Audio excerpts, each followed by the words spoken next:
Olha, quebra-pau no STF, tá? Uma confusão gigantesca e briga entre os ministros. Primeiro uma coisinha, e já já eu vou fazer vídeo sobre a entrevista do hacker da Vaza Jato, em que ele detona o Moro Delanhol. Depois daquela entrevista, só a prisão para os dois. Mas esse é sobre a briga do STF, que é importante. O Luiz Fux, que é o presidente do STF, que é amigo de Sérgio Moro e de Deltan Dallagnol, o Luiz Fux levou uma invertida nesse fim de semana que ele não esperava. Sabe o que aconteceu? O STF entra em férias agora, entrou em férias no dia 20. E aí no recesso, o presidente do STF é quem toma todas as decisões, porque ele é a única pessoa que fica de plantão no STF. E aí, pela primeira vez na história, 4 ministros do STF disseram não. Nós não vamos tirar férias não. Sabe o que isso significa? Significa que o Luiz Fux não vai ser responsável por todas as decisões. Ele achou que ele ia enfiar um monte de coisa da Lava Jato, goela abaixo do Brasil inteiro, e ninguém ia poder fazer nada até o fim do recesso. Só que não.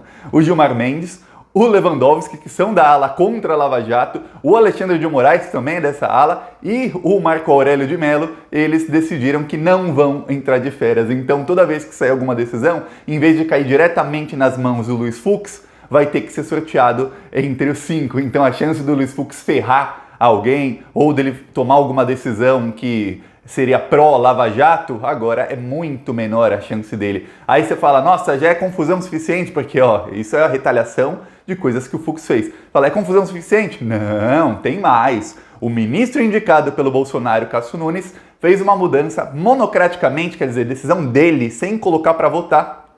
Ele fez uma mudança na lei da ficha limpa. E quando você pensa, caramba, ele mudou, ele diminuiu as penas da lei da ficha limpa. E aí o Marco Aurélio de Mello foi ao ataque e falou que isso é obscurantismo. Gente, quando um ministro toma uma decisão monocrática, ou seja, ele toma a decisão sem colocar para votar e outro ministro vai lá e critica essa decisão, isso é uma briga pública que os ministros evitam, exceto em casos em que eles falaram, quer saber, vamos lavar roupa suja aqui na frente de todo mundo porque não tem mais diálogo com essa pessoa. E o Cássio Nunes acabou de entrar no STF e já tem esse problemão. Eu vou explicar toda a briga que tá aqui no STF e as consequências disso, mas antes, um segundinho. Você quer ver a casa cair para Bolsonaro e para Lava Jato? Então se inscreve no canal, aproveita e curte o vídeo. Aqui a gente lutou por Lula livre todos os dias em que ele teve preso ilegalmente pelo Sérgio Moro, foi sequestrado lá em Curitiba. A gente aqui luta contra o Bolsonaro e contra a Lava Jato todos os dias. Então um segundinho de graça, se inscrever no canal, você ajuda a gente a fazer oposição e a gente também faz oposição nas ruas, a gente aqui faz ativismo. Aqui o Plantão Brasil não é canal de notícias, é canal de ativismo. Aqui atrás aparece outdoors que a gente colocou em várias cidades do Brasil e a gente também tem carros de som. Hoje vai rodar nosso carro de som de novo no Rio de Janeiro, rodou na sexta-feira já em Madureira, tem os bairros ali daquela região do Rio de Janeiro, eu não conheço o Rio, quem conhece sabe bem aqueles bairros, rodou ali por 4 horas na sexta-feira e vai rodar hoje de novo. Eu tô decidindo ainda em que parte do Rio vai rodar. E aqui, ó, o nosso novo outdoor instalado em Florianópolis.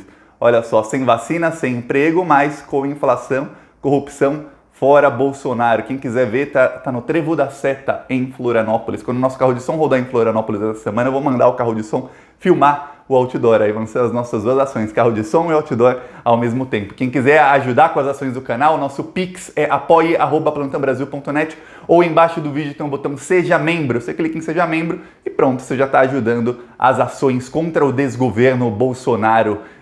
Um segundinho de graça, clicar em inscrever e Seja Membro, você pode clicar. Quem estiver morando no Brasil, a maioria das pessoas acho que estão, pode se tornar membro de graça. Aí você ajuda as ações do canal sem você pagar nada. Se você clicar em Seja Membro, escolher o plano que custa R$8 por mês e aparecer para você a opção Seja Membro gratuitamente, o YouTube paga R$8 por canal e você não paga nada para o YouTube. Olha que coisa linda. Então tenta agora clicar em Seja Membro e ver se para você está habilitada essa promoção. O YouTube habilitou essa promoção para mais ou menos metade das pessoas que moram no Brasil. Então clica agora e vê. Agora vamos falar sobre a briga no STF. O vídeo aqui travou. A briga no STF. O que aconteceu foi o seguinte, ó. O Luiz Fux tomou várias decisões assim, do regimento interno do STF, que ele como presidente pode decidir só ele mesmo, que faziam com que a Lava Jato tivesse um pouquinho mais de poder. Uma delas que irritou muitos ministros foi o fato dele acabar com as 2 turmas no STF. O STF hoje tem 11 ministros, sempre teve 11, mas são 11 ministros, e hoje tem o presidente e tem 2 turmas de 5 ministros cada. Os processos criminais são divididos entre essas duas turmas. E aí, depende do caso, é sorteado e vai para a primeira turma ou para a segunda turma. A Lava Jato, por exemplo, está na segunda turma do STF. E na segunda turma, a chance da Lava Jato ter vitórias é muito pequena. Para piorar, a chance dos processos da Lava Jato serem anulados por conta dos crimes cometidos pelo Sérgio Moro são muito, muito altas. Aí o Luiz Fux tentou tomar, faz um pouquinho mais de um mês, tentou tomar uma atitude para mudar isso. Qual era a atitude? Ele dissolveu essas duas turmas e aí os processos criminais serão votados todos em plenário. Aí são 11 ministros, em vez de 5, o próprio Fux pode votar e aí a chance da Lava Jato não ter tantas derrotas era bem menor. Só que aí o pessoal da primeira e da segunda turma estava por aqui com o Fux, principalmente da segunda turma, o pessoal da segunda turma, e aí eles votaram entre si de que não, os processos da segunda turma vão continuar lá, pelo menos os processos que já estão lá. Os processos novos, ou seja, a Lava Jato não conta porque não é um processo novo, ou seja, o que vier daqui pra frente, aí sim, pode ser votado em plenário, mas o que já tá lá vai continuar lá, derrota do Fux. Aí, o que aconteceu? O Fux estava esperando o recesso para julgar uma série de liminares, habeas corpus, enfim, uma série de medidas que favoreceriam o Sérgio Moro, favoreceriam o Deltan Dallagnol, a República de Curitiba, a Lava Jato. E aí os ministros da STF perceberam isso. Entre essas medidas tem um habeas corpus, que é o habeas corpus da discórdia lá no STF, que é o seguinte: o Congresso Nacional aprovou o juiz de garantias, e aprovou isso no pacote anticrime, aquele pacote anticrime que o Moro tentou falar, é o pacote anticrime do Moro. O Congresso dissolveu aquele pacote anticrime, tirou todas as coisas fascistas que o Sérgio Moro queria enfiar. Lembre-se, o Sérgio Moro é extrema-direita, ele tenta colocar a máscara de centro, mas a máscara cai.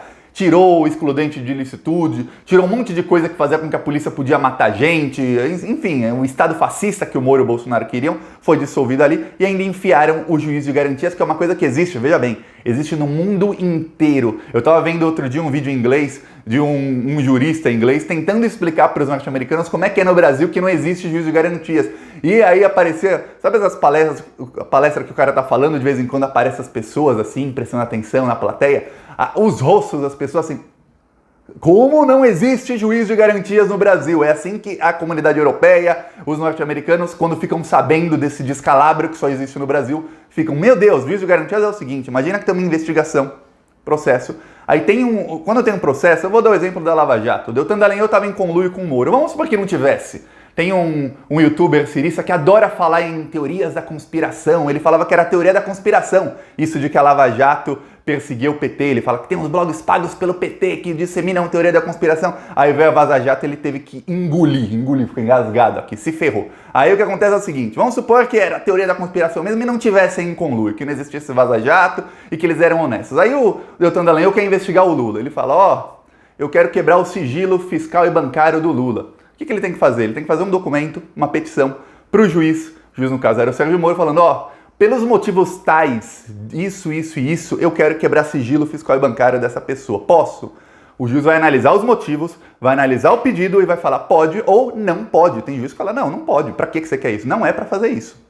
Ok. Aí, outra coisa, eu vou fazer busca e apreensão. Ele tem que pedir para o juiz, o investigador, o juiz diz sim ou não. Isso acontece no Brasil. Aí o mesmo juiz que determina se pode quebrar sigilo, se não pode, ele julga o processo no final. Isso faz o quê? Com que o número de condenações aumente, principalmente de pessoas que são inocentes. O caso do Lula é o caso que eu estou dando de exemplo, que foi condenado sem provas. Em qualquer outro país do mundo é o seguinte, o juiz que está na investigação, vamos supor, se fosse o Sérgio Moro, ele vai lá, ele fala, quebra o sigilo, não quebre e tudo mais. Mas na hora de julgar, esse juiz fica de lado e quem julga é um outro juiz sorteado, de outra vara, juízes que não se conhecem.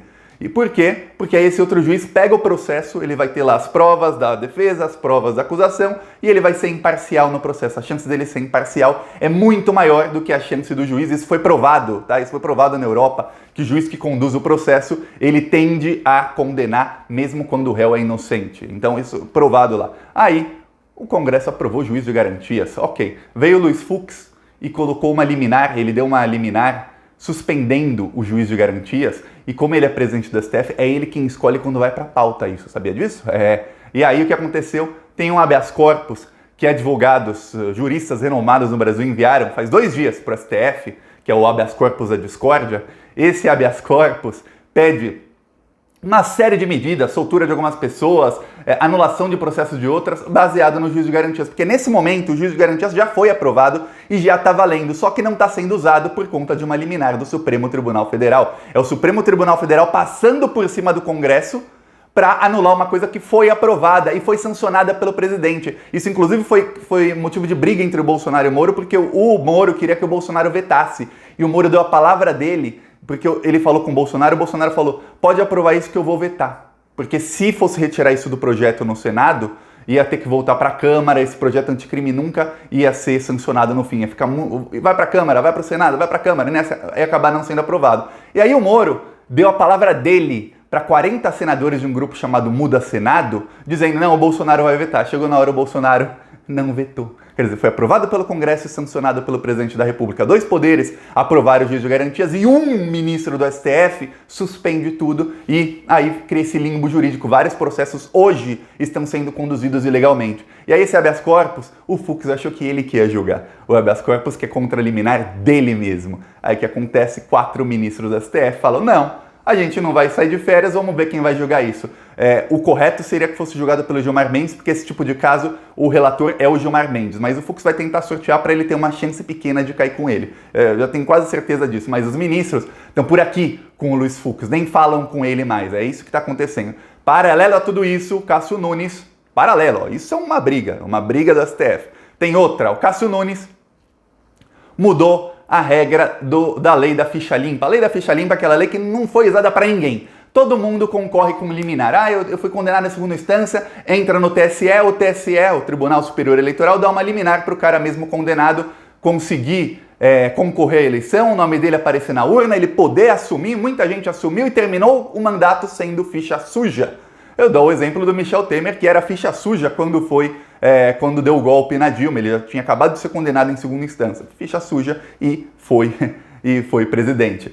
Só foi usada a lei da ficha limpa contra o Lula. Só uma vez foi usada assim contra algum político famoso no Brasil. E foi contra o Lula, para tirar o Lula da eleição e colocar alguém da direita. Foi para isso. Aí o que acontece? Veja bem, olha só. O Cássio Nunes mudou uma coisa na lei da ficha limpa, ele sozinho, uma coisa que deveria ter ido a plenário, que de novo, o Congresso Nacional aprovou, a presidenta Dilma, no caso era a Dilma, sancionou, aí vem um ministro da STF e muda a lei. Qual é a lei? A lei é o seguinte, a ficha limpa, o cara fica inelegível, ele não pode participar de eleição, que o TSE sempre rasga, exceto para o Lula, por 8 anos. Mas, 8 anos após o cumprimento da pena. O que isso quer dizer? Quer dizer que o cara é condenado na segunda instância, ele vira ficha suja, ou na terceira, ele vira ficha suja. Aí vamos supor que ele é condenado a 1 ano de prisão. Ele é ficha suja, ele vai preso, ele fica 1 ano preso, a partir do momento em que ele é solto, 8 anos em que ele continua sendo ficha suja. Ok. Aí se o cara recorrer e ficar prolongando o processo por 10 anos, ele fica 10 anos inelegível, até o momento, sem poder concorrer à eleição, até o momento em que ele for condenado, cumprir a pena, e aí depois da pena mais 8 anos. Quer dizer, a pena do cara era no mínimo 8 anos, mas poderia ser uma pena muito maior se o cara ficar prolongando o processo. O que fez o Cássio Nunes? Ele cortou esse finalzinho e agora a pena é 8 anos a partir do momento da condenação. Ah, mas esse cara foi condenado à segunda instância, recorreu, o STJ, o STF demoraram com o processo dele, ele nem foi condenado ainda no STF, já passaram 8 anos, ele pode concorrer? Mesmo antes do julgamento? Pode.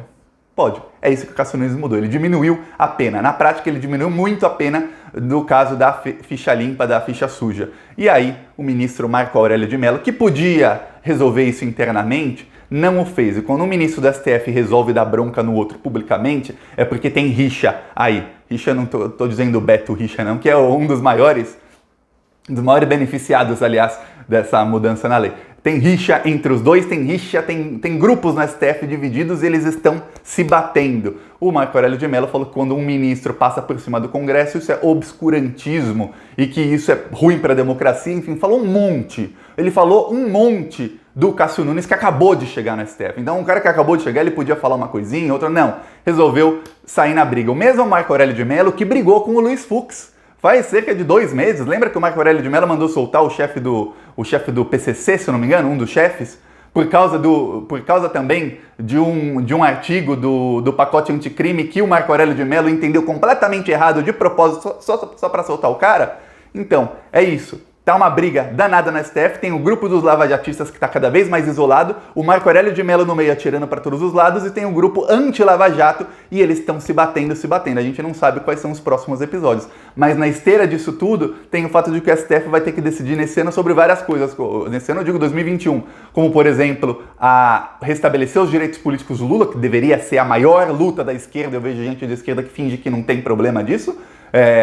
Como se fosse ok que o Lula continuasse sendo ficha suja depois de ser provado e comprovado 1000 vezes que ele era inocente. E o STF vai ter que decidir um monte de coisa contra o Bolsonaro, vai ter que decidir, vão finalizar investigações contra o Bolsonaro, o STF vai ter que colocar gente na prisão ou não, vamos ver o que vai acontecer no ano que vem. Mas o ano que vem é decisivo para o STF, os ministros estão batendo cabeça uns contra os outros. Vamos ver qual grupo vai sair mais forte. Quer um spoiler? O grupo do Lava Jato vai perder. Esse é o spoiler. É isso. Gostou? Curte, compartilha, se inscreve no canal. Falou!